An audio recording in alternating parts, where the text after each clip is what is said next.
வணக்கம் நேயர்களே, ஃபீபாவின் இன்றைய காலை தியானத்திற்காக உங்களை அன்புடன் வரவேற்கிறேன். ஃபீபா நேயர்களுக்கு அன்பின் வாழ்த்துக்களை தெரிவித்துக் கொள்கிறேன். இந்த நாளிலும் எரேமியா தீர்க்கதரிசியின் புஸ்தகம் 3வது அதிகாரம் 19வது வசனத்திலிருந்து 4வது அதிகாரம் 4வது வசனம் வரைக்கும் நம் வார்த்தையை தியானிக்க இருக்கிறோம். ஆல்பர்ட் ஸ்வைசர் என்கிற ஒரு தேவ மனிதன் இப்படியாய் சொல்லுகிறார்: கண்டு விசுவாசிப்பவர் உலகத்தை சார்ந்த மனிதன், விசுவாசித்து காண்பவன் ஆண்டவரை சார்ந்த மனிதன். இந்த பகுதியை நாம் பார்க்கும்போது அங்கே ஆண்டவரின் எதிர்பார்ப்பும் ஏமாற்றமும் நம் 19வது வசனத்திலிருந்து 21வது வசனம் வரைக்கும் நம்மால பார்க்க முடியும். இஸ்ரவேல் மக்கள் தம்மை நோக்கி என் பிதாவே என்று அன்புடன் அழைக்கும் சத்தத்தை ஆண்டவர் எதிர்பார்த்தார். மேலும் தம் மக்கள் தம்மை விட்டு விலகாமல் முழு மனதுடன் நேசிப்பார்கள் எனவும் அவர் வாஞ்சித்தார். ஆனால் அவர்களோ அவருக்கு நம்பிக்கை துரோகம் செய்துவிட்டனர். நெறி தவறி ஆண்டவருடைய சித்தத்திற்கு விலகி அவருடைய திட்டத்தை விட்டு வழி தவறி அவருடைய விருப்பத்தை நிறைவேற்றாமல் இஸ்ரவேல் ஜனங்கள் அழுது கூக்குரலிட வேண்டிய நிலை வந்துவிட்டது. எனினும் திரும்பி வாருங்கள் என்று ஆண்டவர் அழைக்கிறார். எந்தவித பாவ வாழ்க்கையில் சிக்கிக் கொண்டாலும், எந்த நிலையில் இருந்தாலும் கர்த்தர் நம்மை திரும்பி வர அழைத்து கொண்டே இருக்கிறார். நம்மை பாவத்திலிருந்து விடுவிக்கவும் குணமாக்கவும் அவர் ஆவலுள்ளவராயிருக்கிறார் என்பதை இந்த பகுதி நமக்கு தெளிவாக எடுத்து கூறுகிறது.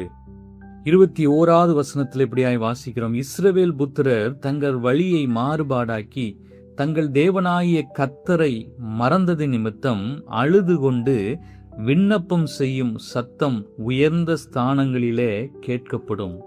இப்படி இஸ்ரவேல் ஜனங்கள் அழுது கூக்குரலிடும்போது கர்த்தர் அவர்களை சேர்த்து கொள்ளவும் விடுவிக்கவும் அவர் ஆவல் உள்ளவராய் இருக்கிறார். இரண்டாவதாக 22வது வசனத்திலிருந்து 24வது வசனம் வரைக்கும் நம்ம வாசித்தோம்னா மக்களின் அறிக்கையும் உறுதிமொழியையும் நம்ம அங்கு பார்க்க முடிகிறது.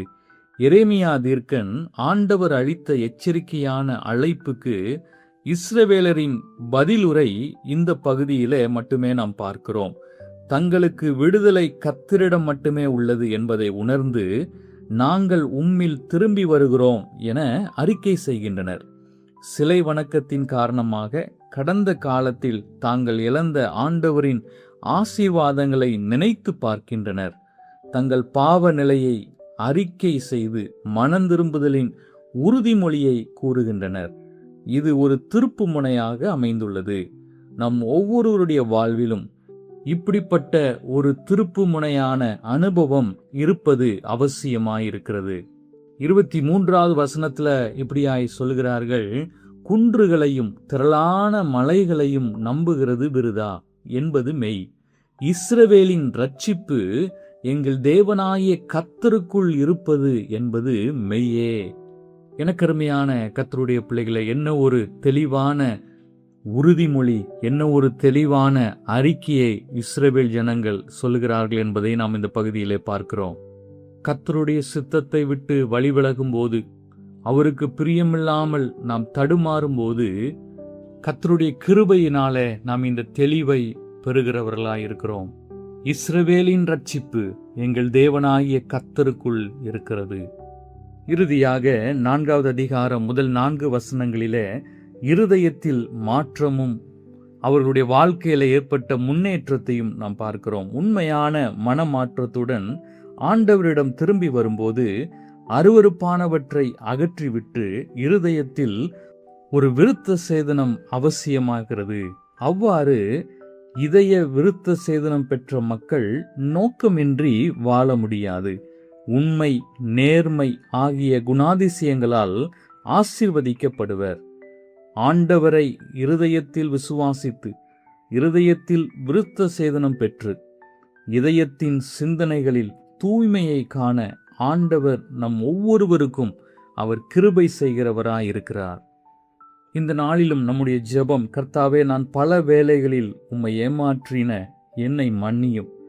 இருதயத்தில் அசுத்தங்கள் நீங்க பெற்று பரிசுத்த வாழ்வு வாழ எங்களுக்கு உதவி செய்யும் என்று ஆண்டவருடைய சமூகத்தில் கேட்போம். நிச்சயமாக கர்த்தர் நம்முடைய வாழ்க்கையை அவர் மாற்றுகிறவராய், கர்த்தருடைய சித்தத்தை செய்கிற பிள்ளைகளாய் நம்மை உருவாக்க அவர் சித்தமுள்ளவராய் இருக்கிறார். கர்த்தர் தாமே இந்த வார்த்தைகளை உங்களுக்கு ஆசீர்வதிப்பாராக. ஆமென். இன்றைய காலை தியானத்தில் பங்கேற்றமைக்காக நன்றி. உங்களது கருத்துக்களை பகிர்ந்து கொள்ளவோ மேலும் விவரங்கள் அறிந்து கொள்ளவோ 9458505042 என்ற எண்ணிற்கோ அல்லது info@fibaonline.org தொடர்பு கொள்ளவும். தேவன் தாமே உங்களை ஆசீர்வதிப்பாராக. ஆமேன்.